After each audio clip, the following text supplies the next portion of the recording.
very creative, I think. So I like to write, I like to produce. À l'époque, c'était la fête. Certains d'entre vous dansaient sur les tubes de ce monsieur comme des espèces de mille pattes. Ah, j'ai fait le truc du gars de TikTok là. Comme des espèces de mille pattes. C'était un homme comme on en trouvait rarement. Il avait réussi à réunir l'esprit des salles de primaire à celui des rave parties. Partout sa voix passait, ça suait à gogo.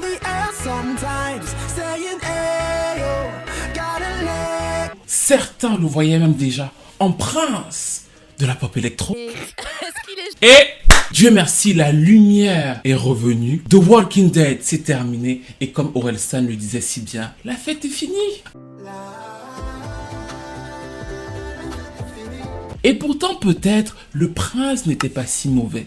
Tayo Cruz, qui est donc un jeune homme originaire du Nigeria. Son vrai nom, c'est Adetayo Ayomale Onire Ere. Il grandit en Angleterre. Il est passionné par la musique dès son plus jeune âge, mais il n'arrive pas à faire le fameux breakthrough pour devenir un artiste solo. Chaque fois qu'il dit qu'il veut écrire ses chansons et les chanter sur scène, on lui dit que ce serait mieux que quelqu'un d'autre les chante parce qu'il n'a pas, selon les gros magnats de l'industrie de l'époque, le hit, le truc qui va faire en sorte qu'on se dise que c'est une star au-delà du fait qu'il sache chanter ou qu'il sache écrire en fait. On ne voit pas en lui un artiste solo parce qu'on estime qu'il y a un manque de charisme. Il ne danse pas de ouf pour le début des années 2000 où on retrouve des performeurs comme Usher, Chris Brown arrivera juste après. Donc il n'y a pas le full package et c'est pour ça que quand il décroche son premier contrat en tant que parolier dans le groupe de paroliers de Tricky Stewart, qui est un producteur super connu sur la zone américaine, qui a produit des titres comme celui-ci. Il est hyper content, il fait partie de Red Zone Entertainment, il se met à écrire pour plusieurs artistes et l'une de ses premières chansons qui va cartonner, c'est un titre de Will Young, un peu soulful pop qui s'appelait Your Game. Le carton de cette chanson-là et son deal avec Tricky Stewart, pour lequel il écrit et coécrit plusieurs titres, va lui donner un peu d'argent. Avec cet argent-là, il va faire comme nous tous, c'est-à-dire qu'il va lire les petites phrases de motivation. Là, bon, à l'époque, ce n'était pas sur Facebook, mais il a certainement dû trouver ça dans une pochette Caramba, les phrases qui te disent que si personne ne croit en toi toi-même, la jalousie, c'est le venin des autres. Ce genre de phrases-là qui sont diffusées partout, il lit ça et clairement, il se dit, si personne ne croit en moi, je vais être la personne qui va croire en moi. Il crée son propre label, il décide de sortir son premier single qui est donc très R&B parce que sur ce moment-là, il travaille avec plusieurs producteurs de R&B américains et c'est un peu inspiré au niveau du titre d'un autre titre qui vient de cartonner, celui de Mario Winans, ça s'appelle I Don't Wanna Know. La chanson en réalité ne va pas être un gros succès. Elle ne va se classer que 29e sur les charts anglais. Ce n'est clairement pas ouf pour l'époque. Sauf qu'elle va se faire repérer. Pourquoi ? Pour le niveau de téléchargement illégal. Sur tous les forums de R&B de l'époque, on ne savait même pas qui c'était. On ne savait même pas qu'il était anglais à la base. Tout le monde téléchargeait plus ou moins ce titre parce que ça faisait cool d'avoir un nouveau chanteur de R&B un peu dans la hype là. Et c'est donc comme ça que les magdas de l'industrie vont se dire mais peut-être qu'en fait il y avait vraiment quelque chose à faire avec ce petit là. Même si cette chanson là a floppé, on va essayer de le développer sur la scène musicale anglaise. Et c'est donc comme ça qu'en 2006, Tayo Cruz va signer un deal avec Universal et Island Records et ils vont tout de suite en 2007 sortir son second single qui était déjà beaucoup plus pop R&B parce qu'on était aussi dans la transition vers cette scène beaucoup plus électro et ça s'appelait donc Moving On.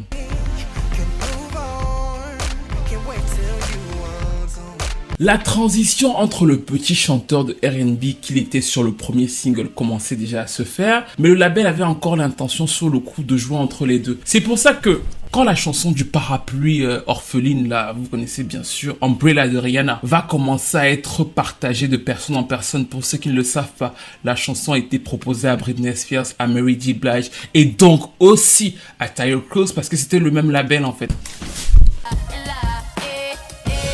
Et donc Island Records avec cette chanson que plus ou moins personne ne voulait, s'est dit si Britney ne veut pas, si Mary J. Blige ne veut pas, est-ce que le petit anglais ne va pas la vouloir? Et le petit anglais la voulait en fait, il s'est dit vraiment je peux poser dessus, ça peut être un hit, sauf que la maison anglaise de Island Records lui a dit non.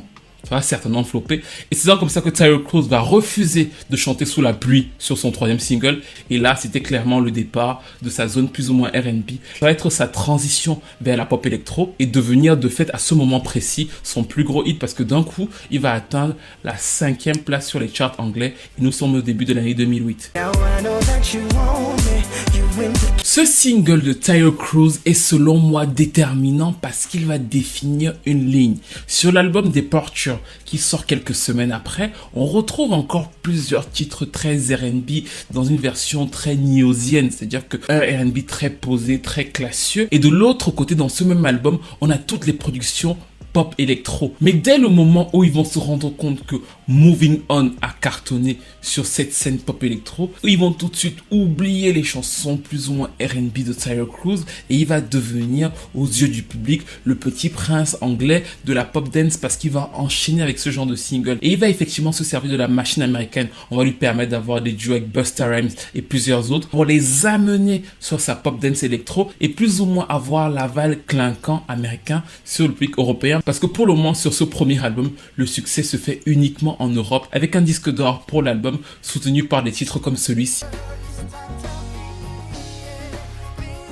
Ou encore She's Like a Star, qui sera remixé avec les Suga Babe et qui va aussi lui placer sa toute première accusation de plagiat. Si je vous dis Like a Star, She's Like a Star, et qu'on parle de la scène anglaise, vous savez que c'est... Oui, je sais que vous êtes très bon, c'est Corinne Bailey. Alors je vous dis tout de suite, j'adore Corinne Bailey. Mais dans cette histoire, je n'ai jamais compris exactement ce qui la dérangeait. Elle s'est énervée publiquement contre Taio Cruz parce qu'elle estimait que leurs deux titres de chansons se ressemblaient et qu'il voulait surfer sur le succès international de sa chanson Like a Star. Dans l'idée, je peux comprendre, c'est-à-dire que deux titres qui se ressemblent, peut-être qu'effectivement il a voulu avoir un titre de chanson un peu similaire comme il avait fait pour Mario Winans, mais comme les mélodies ne sont pas reprises, et moi j'ai envie de dire Dieu merci, parce que pour moi Like a Star est une perle. Le fait que les mélodies ne soient pas similaires m'arrange totalement au vu de la bombe au sens propre et figuré pour les dance floors que Taio Cruz avait fait. Mais Corinne était très fâchée, elle va menacer de fermer son MySpace, de lui demander 4 millions de dollars juste parce que les titres de chansons étaient similaires. Et au final, c'est Taio Cruz et ses avocats qui vont logiquement gagner le procès, ce qui va lui permettre d'enchaîner sur son second album qui s'appelait cette fois Rockstar et qui était lancé par le titre. Je sais que certains le connaissent certainement par cœur parce qu'en fait, ce qu'il a de très fort, c'est que dans sa manière d'écrire, ses refrains étaient quand même très catchy en fait. C'est un bon mélodiste, il faut lui reconnaître. Et c'est pour ça que Break Your Heart est rentré dans la tête de beaucoup de gens pour quasiment ne plus jamais en sortir.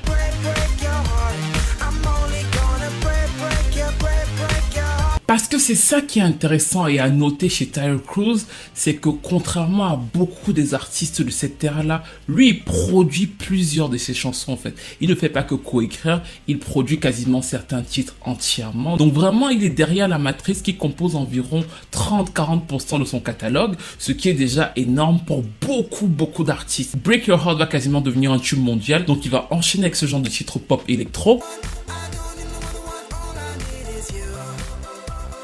Il va même commencer à écrire pour d'autres artistes comme Cheryl Cole, pour laquelle au même moment il écrit la chanson Made Up. Le label va alors débourser pour lui une promo de superstar. C'était sa revanche en fait. Au début on lui disait t'étais pas assez bon pour être un artiste solo. Là il écrit plusieurs titres, il produit plusieurs chansons, ça cartonne partout dans le monde. On va le mettre avec Kesha sur la chanson Dirty Picture. On va appeler Kylie Minogue pour la chanson Higher. Mais surtout son plus gros tube mondial de l'époque est une chanson à laquelle il pense en se réveillant. Il ne veut absolument pas écrire les paroles, donc il descend les escaliers, il note tout. Le lendemain matin il retombe sur la chanson. C'était donc Dynamite. Quand le label va lui proposer le travail Dr. Luke, il va ressortir cette mélodie là. Dr. Luke va produire le titre et ça va être un immense hit mondial. Et là encore, la rythmique très engageante du refrain et le ping-pong verbal, notamment les hey-oh, sont hyper catchy pour l'époque et vont permettre à la chanson d'exploser. L'album Rockstar est un gros succès, c'est là qu'il fait sa promo en France et on va voir que ce n'est effectivement pas un gros performeur, mais c'est un bon chanteur en fait. Quand il passe à la radio pour pouvoir poser sur ses titres, il fait le job. Donc en fait, il commence à avoir une petite stature, mais aussi une stature qui est étroitement liée à cette ère de la pop dance électro quand David Guetta et Usher travaillent de nouveau ensemble sur la chanson Without You. C'est lui qui coécrit les paroles.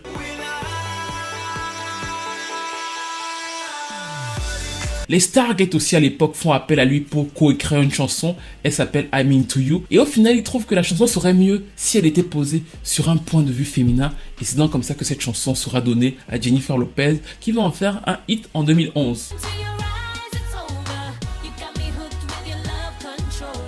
Il est donc au summum de sa popularité à la fin de l'année 2011, mais c'est aussi à ce moment-là que la période de l'électro commence petit à petit à s'affaisser, sauf que son format est totalement établi dessus. Quand il revient sur le troisième album, en premier single, il prend son jumeau maléfique de l'époque, c'est Florida.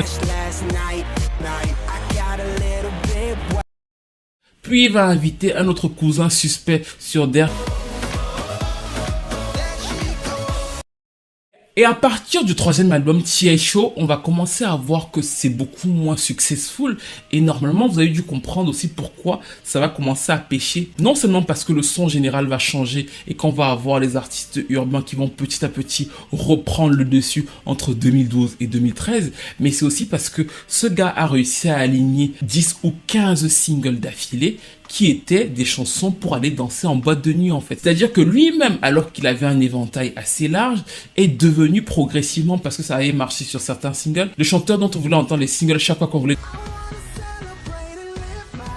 danser comme des mille pattes. Il s'est lui-même progressivement enfermé dans un schéma parce que ça marchait au début, et quand ça a continué de ne pas marcher, le schéma était le même en fait. Donc ça a continué de cesser de ne pas marcher, mais il continue de vouloir faire danser les gens dans les boîtes de nuit jusqu'à ce que les boîtes de nuit se vident à partir de 2013 et qu'on voit l'inverse se produire, c'est-à-dire que certains titres qu'ils avaient coécrits avec Usher pendant la période de l'électro, comme par exemple Fast Car, Usher à la base était censé le chanter. Quand Usher a compris que bon, ce genre de son-là, le public n'en veut plus, il le lui a refilé alors qu'il l'avait écrite à la base pour Usher. Et Taio Cruz la sort donc en 2013 en décalage du coup avec ce qui se faisait sur le moment. C'est là que commence la période la plus dure et décisive de sa carrière. Parce qu'il comprend bien que comme il a utilisé la même formule pendant très longtemps, il se retrouve à être enfermé. Mais lui-même s'est défini comme étant une sorte de prince de la pop électro. Donc comment faire avec un public qui ne l'a pas découvert autrement pendant 5 ou 6 ans où il cartonnait en fait? Comment se rétablir? Surtout qu'en plus, je ne suis pas une personnalité publique que tout le monde connaît. Je n'ai pas d'histoire d'amour. Je ne joue pas de ouf sur mon sex appeal. Donc comment réussir à lier tout ça pour pérenniser sa carrière? Il reprend sa plume et comme il est encore signé en major, il réussit à faire en sorte que la major place ses chansons pour plusieurs artistes. Donc Nick Jonas va poser sur son titre.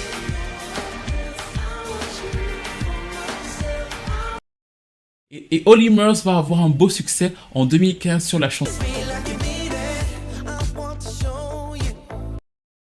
Et ces chansons-là sont différentes de ce qu'il faisait habituellement pour son public. Sauf qu'il était totalement enfermé et matrixé par le fait de se dire que si je pars trop loin, on ne va pas me suivre. C'est pour ça qu'en 2014, il essaie de faire une sorte de transition, un titre folk, électro, assez particulier, produit par Dr. Luke, qui s'appelle... Au début, ça commence un peu folk. Après, progressivement, ça devient country. Il faut mettre un chapeau et après à la fin il faut commencer à turn up. Bref, c'est passé totalement inaperçu. Ils ont encore essayé de faire une ou deux tentatives de revenir à l'électro en 2015, ce qui me semblait déjà incroyable, mais ça n'a pas marché et c'est donc là que le label a décidé de façon fatidique de le virer, parce que même si Taio Cruz a vendu du single, ça n'a jamais été, c'est très important de le retenir, un gros vendeur d'albums, parce que le public qui consomme les singles pop électro là, surtout venant de ce genre d'artistes, ne sont absolument pas ceux qui vont les suivre sur le long terme, y compris d'ailleurs pour le public électro en fait. Le public électro qui va voir que quelqu'un passe en hip-hop ne va pas aller le suivre sur ce genre de choses en fait. Donc effectivement, c'est toujours très particulier. Ça rappelle d'ailleurs en pire une grosse partie des artistes du disco. Et pour Taio Cruz, c'est encore plus fatal parce que finalement, dans les yeux du public, même s'il y avait un talent, c'est le gars qui a fait les tubes électro pendant 3-4 ans là, et c'est exactement ce qui va lui être prouvé quand en 2015, après avoir fait plusieurs galères, plusieurs tentatives de revenir en solo qui sont passées totalement inaperçues, comme s'il n'avait jamais fait carrière, il va se lancer sur TikTok, parce que TikTok, il a entendu, c'est l'appli qui donne sa chance à tout le monde. Le gars veut se relancer, il veut se refaire connaître, et donc il va faire des jeux sur ses propres chansons, et ça va malheureusement...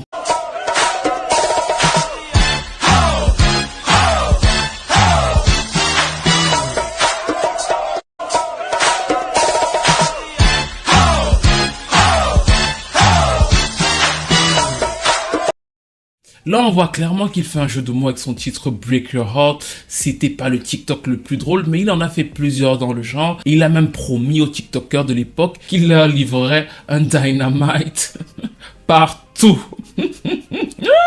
Bref. Bref, il s'est fait assaillir et ils l'ont tellement insulté qu'il dit qu'il a été envahi par la haine, les moqueries, le fait de lui dire qu'il est un has-been, qu'il arrête, que vraiment sa carrière ne va pas se relancer, qu'ils ne vont pas acheter ses prochaines chansons, qu'il a été obligé selon lui pour sa propre santé mentale de supprimer l'application. Après la suppression, il a fait un post où il expliquait qu'il supprime parce qu'il n'est pas capable de subir ce genre de haine, que ce genre de réseaux sociaux ne sont pas pour lui, qu'il recevait tellement de haine et de violence, de moqueries par rapport à ce qu'il a apporté musicalement, qu'il a pensé plusieurs fois au suicide et c'est donc pour ça qu'il a supprimé l'application et qu'on le voit très rarement sur les réseaux sociaux, y compris musicalement en fait, parce que, et ça c'est la seule bonne nouvelle pour moi, on n'a pas eu Dynamite partout non plus. Non mais je trouve ça ridicule les gens qui vont harceler les célébrités sur internet en fait. Si je n'aime pas ton contenu, je n'ai rien à dire, je vais pas te souhaiter de mourir ou aller me moquer de toi, surtout que je pense qu'il est déjà très fragile par rapport à ce qui lui est arrivé en fait. Je pense qu'il a dû comprendre avec le temps que l'UMC est enfermé mais qu'il n'a pas le choix et qu'il se dit finalement que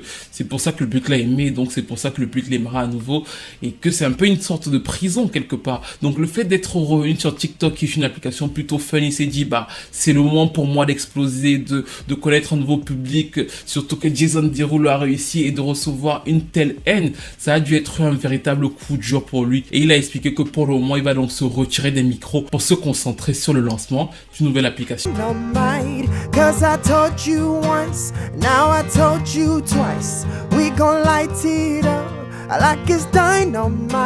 Musicale. Bon, on va pas se mentir, hormis sur le suicide, vous l'aurez compris, ma compassion quant à la fin de carrière de Taio Cruz est extrêmement limitée parce que quand je pense à toute cette zone de flurry et le fait que c'était tellement répétitif que j'ai l'impression que pour faire cette vidéo, j'ai réécouté 13 titres d'affilée, mais moi je comprends pas en fait, je comprendrai jamais. Un ou deux titres à la limite, mais la même chose, non, mais ça c'est pour abrutir comme ça, non, je peux pas. Donc vraiment, il ne me manque absolument pas musicalement, mais je trouve quand même que son histoire est révélatrice du fait que quelqu'un peut avoir un talent extrêmement large et face au public se retrouver perdu ou alors enfermé dans quelque chose et finalement en souffrir, parce que je pense que même s'il dit qu'il se lance dans l'application, le fait de revenir sur TikTok, de promettre de revenir avec ce genre de chansons et tout, c'était l'envie de redevenir un artiste plus ou moins populaire en fait. Cette claque lui a été faite, cette envie de suicide a dû venir des commentaires certes, mais je pense qu'elle vient aussi d'un mal-être par rapport à tout ce qui s'est passé, par rapport au fait que je pense qu'il doit quand même avoir une sorte de frustration sur la carrière et l'image qu'il a, parce que pour les gens c'est un chanteur de boîte de nuit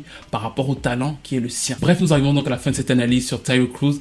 N'hésitez pas à me dire ce que vous en pensez. Est-ce que vous étiez fan? Est-ce que vous détestiez? Est-ce que vous comprenez pourquoi les gens l'ont autant violenté quand il est arrivé sur TikTok? Est-ce que vous voulez qu'il fasse un comeback? Et que pensez-vous justement de cette trajectoire de carrière en fait? Est-ce qu'il a fait les bons choix ou est-ce qu'il aurait dû varier les singles? Et s'il avait varié les singles, vous qui aimiez les ondes de flurry là, parce que vous souteniez les gens avec comme les pendus en fait, vous n'êtes pas des vrais soutiens, mais vous qui aimez ce genre de choses, est-ce que vous auriez suivi sur les singles en fait? S'il avait changé un peu, est-ce que vous auriez suivi? Parce que finalement, et c'est pour ça que j'en suis pas fan, c'est un piège pour les artistes qui viennent d'une autre culture d'entrer dans ce truc. Mais bon, dites-moi tout dans les commentaires, est-ce que vous avez une chanson préférée de lui? D'ailleurs, à propos de ça, il est aussi symptomatique du fait que plusieurs artistes sont des songwriters populaires tant qu'ils ont un contrat avec une maison de disques en fait, parce que lui, dès que son contrat s'est arrêté, dès que la maison de disques l'a viré, il n'a plus jamais écrit pour personne et ça montre aussi comment le système de l'industrie est un. Il a eu envie de se tuer et sachez qu'on va revenir sur plusieurs cas d'artistes de cette période des ondes de flurry avant qu'on ne fasse une vidéo entière sur la période qu'on comparera à deux autres ères musicales. J'espère que vous êtes tous abonnés. N'hésitez pas à liker, à commenter, à partager et je vous retrouve très vite pour une nouvelle vidéo.